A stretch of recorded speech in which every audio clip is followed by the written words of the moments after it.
नमस्कार विद्यार्थी मित्रांनो, आज आपण त्या ठिकाणी एखादा टॅली डाटाला त्या ठिकाणी पासवर्ड कसा टाकायचा तेच आपण त्या ठिकाणी त्यामध्ये पाहणार आहे। त्यामध्ये आपण त्या ठिकाणी दोन प्रकारे पासवर्ड त्या ठिकाणी आपल्या डाट्याला आपण त्या ठिकाणी टाकू शकतो। जो डाटा आपण तयार केलाय त्याला दोन प्रकारे डाटा पासवर्ड या ठिकाणी टाकता येतो। तो म्हणजे एक म्हणजे त्या ठिकाणी यूजर एंड पासवर्ड आणि दुसरा म्हणजे टॅली व्हॅल्यू पासवर्ड त्या ठिकाणी टाकता येतो। त्यामध्ये आपण त्या ठिकाणी पहिला टॉपिक पाहणार आहे जो म्हणजे यूजर एंड पासवर्ड।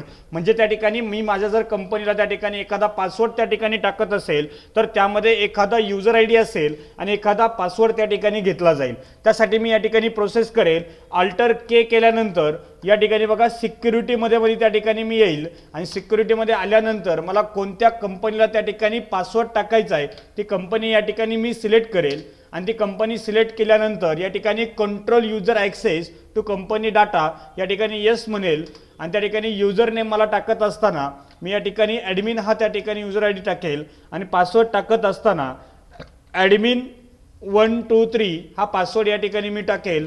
ॲडमिन 123 हा पासवर्ड या ठिकाणी मी घेईल।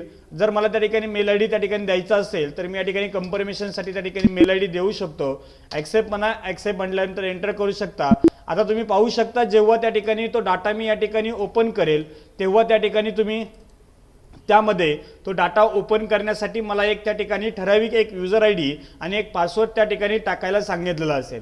म्हणजेच त्या ठिकाणी एखाद्या डाटाला जर तुम्हाला त्या ठिकाणी यूजर आणि डाटा पासवर्ड टाकायचा असेल तर तुम्ही त्या ठिकाणी सिक्युरिटीचा वापर या ठिकाणी करू शकता।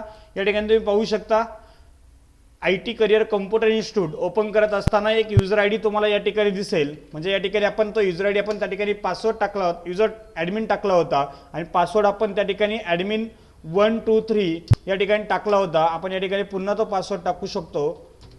बघा त्या ठिकाणी ही कंपनी ओपन करण्यासाठी मला त्या ठिकाणी एक यूजर आयडी आणि एक पासवर्डची गरज लागली आणि त्या ठिकाणी तो फक्त मलाच माहिती असल्यामुळे त्या ठिकाणी मी त्या ठिकाणी फक्त ती फाईल मीच स्वतः ओपन करू शकतो, ज्यामध्ये दुसरा कोणताही व्यक्ती त्या ठिकाणी इंटरफेअर करू शकत नाही। धन्यवाद।